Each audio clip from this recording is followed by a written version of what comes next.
Good morning students. First part में हमने पढ़ा था वेदरिंग के बारे में, वेदरिंग के टाइप्स के बारे में पढ़ा था। वेदरिंग के टाइप्स बेसिकली 3 थे आपके यहाँ पर, फिजिकल, केमिकल और बायोलॉजिकल। नेक्स्ट टॉपिक है आपका इरोजन। इरोजन स्टार्ट करते हैं। Erosion is a weathering away of rocks on the surface of earth by agent like running water, moving ice, wind and wave. बात करें इरोजन क्या है, ये वेयरिंग अवे ऑफ रॉक्स, यानी रॉक्स को ये वेयर अवे कर देते हैं। रॉक्स को, यहाँ रॉक्स के पार्टिकल्स हैं, सेगमेंट्स हैं, सेडिमेंट्स हैं, उनको रिमूव किया जाता है। उनको वो रिमूव होते हैं किससे? इरोजन की प्रोसेस से। इरोजन जो एक प्रोसेस जिससे आपके वेयरिंग अवे ऑफ रॉक्स होता है, किसके ऊपर? अर्थ की सरफेस के ऊपर। और जो एजेंट्स करते हैं वो है running water, moving ice, wind और वेव। यानी रनिंग वाटर, आइस और विंड और वेव ये आपका इरोजन करवाते हैं। Weathering and erosion take place almost everywhere and at all the time. बात करें वेदरिंग की और इरोजन की, ये लगातार पूरे वर्ल्ड में चलता रहता है, हमेशा चलता रहेगा और आने वाले टाइम में भी लगातार ये आपका कंटिन्यू होता रहेगा। Sometime one process more prominent than other, लेकिन एक प्रोसेस आपकी ज्यादा प्रोमिनेंट हो सकती है इन कंपेरिजन टू अदर। जैसे बात करें यहाँ पर रनिंग वाटर या फिर मूविंग आइस या विंड या वेव, इनमें से कोई एक आपका मेन डोमिनेट नेचर में हो सकता है। अब बात करते हैं the rate of weathering and erosion depend. अब वेदरिंग और इरोजन जो है वो आपके बेसिकली 5 फैक्टर पर डिपेंड करते हैं। पहला है टेम्परेचर के ऊपर, दूसरा है रेनफॉल के ऊपर, तीसरा है वेजिटेशन कवर, कि जो आपका वेजिटेशन है वो उसका कवर किस तरह से, उसके ऊपर भी ये आपका इरोजन डिपेंड करता है। अगला है चेंज इन लैंड यूज। आप जो लैंड यूज कर रहे हो उसमें अगर चेंज आता है उसके कारण भी आपका इरोजन आपका मतलब इसमें चेंज, मतलब ये भी एक फैक्टर है जो कि आप इरोजन में एक इंपॉर्टेंट रोल आपका प्ले करता है। देन अगला होता है स्लोप ऑफ लैंड, लैंड का स्लोप कैसे है, ठीक है, ये भी एक इंपॉर्टेंट फैक्टर है। देन अगला आता है टाइप ऑफ सॉइल, सॉइल की टाइप किस तरह, जो आपकी मिट्टी है वो किस तरह की है। ये 4-5 फैक्टर हैं जो कि हमें इरोजन, जो वेदरिंग है, जो इरोजन है उसके ऊपर एक मतलब अपना मेजर इफेक्ट डालते हैं, ठीक है। Weathering and erosion are continuous process. बात करें वेदरिंग और इरोजन एक कंटिन्यूअस प्रोसेस है और ये जो लैंड सरफेस है उसको चेंज करने के लिए एक इंपॉर्टेंट रोल प्ले करते हैं। यानी लैंड सरफेस में जो भी चेंज आ रहा है वो केवल 2 फैक्टर, वेदरिंग के कारण और इरोजन के कारण, ठीक है। अब जो भी माउंटेन्स हमारे बनते हैं या हिल्स बनते हैं, प्लेट्यूज बनते हैं, प्लेन्स बनते हैं, वो सभी के सभी वेदरिंग और इरोजन के कारण ही बने हैं।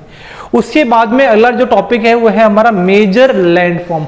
अब बात करते हैं मेजर लैंडफॉर्म की, तो ये टॉपिक थोड़ा सा लेंदी है तो इसको हम पार्ट्स में डिवाइड करके पढ़ेंगे। अब मेजर लैंडफॉर्म को जनरली हमने 3 पार्ट में डिवाइड किया। पहला है the upper course of river, जो रिवर है उसका अपर कोर्स। दूसरा आता है the middle course of river, जो रिवर है उसका मिडिल कोर्स, मिडिल पार्ट। तीसरा आता है the lower course of river, जो रिवर है उसका लास्ट वाला पार्ट, लोअर कोर्स। तो ये 3 कोर्स में हमने रिवर को डिवाइड कर लिया है और उससे हमारे मेजर लैंडफॉर्म बनने वाले हैं। तो जिस भी कोर्स में जो भी आपका लैंडफॉर्म बनने वाला है उसको हम वहां पे कवर कर लेंगे। तो स्टार्ट करते हैं the upper course of river. अब बात करें अपर कोर्स ऑफ रिवर का मतलब है क्या यहाँ पर, व्हेन इट रेन, जब बरसात आती है, सम वाटर सीप इनटू द ग्राउंड, कुछ जो वाटर है वो आपका सीप हो जाएगा, पानी जो कुछ वाटर है आपका वो आपका ग्राउंड के अंदर चला जाता है।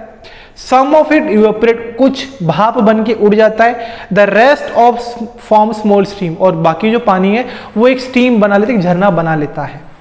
Many small streams join together to form a river. अब ये छोटी छोटी जो स्ट्रीम्स हैं ये आपस में एक जगह इकट्ठी होंगी और जहां पे इकट्ठी होंगी वहां पर क्या बना लेंगी, रिवर्स बना लेंगी।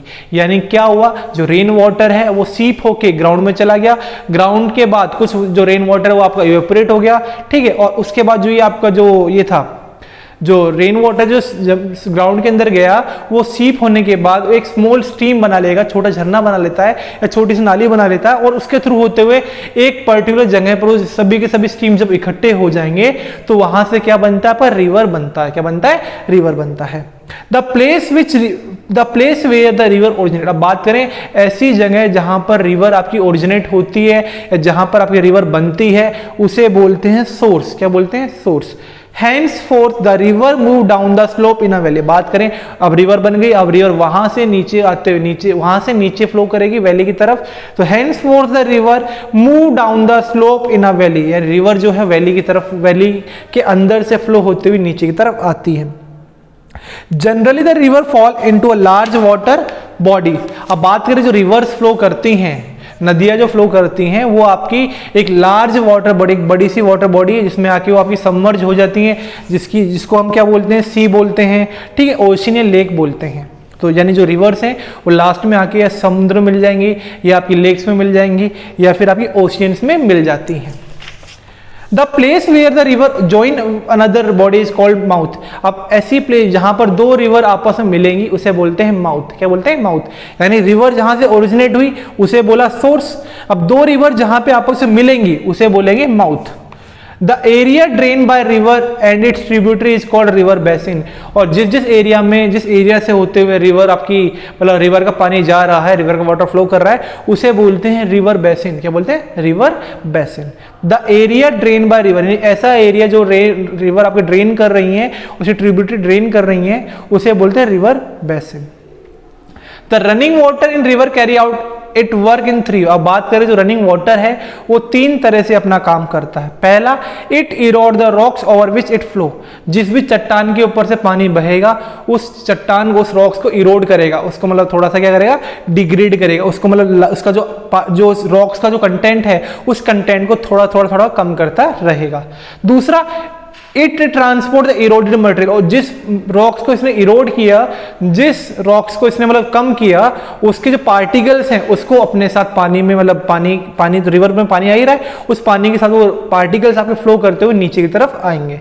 The deposit material which it has transported. और जो मटेरियल आपका मतलब रिवर में डिपोजिट हुआ उसको कहीं पर लास्ट में जाके कहीं पर ये ड्रॉप कर देता है। तो ये 3 वर्किंग थी रिवर्स की। पहला, रॉक्स को इरोड करने वाला, जो रॉक्स को इरोड किया, इरोड पार्टिकल है वो रिवर में फ्लो होता हुआ लास्ट में कहीं पर जाके आपका एक पर्टिकुलर सेडिमेंट एरिया बना के इकट्ठा हो जाता है।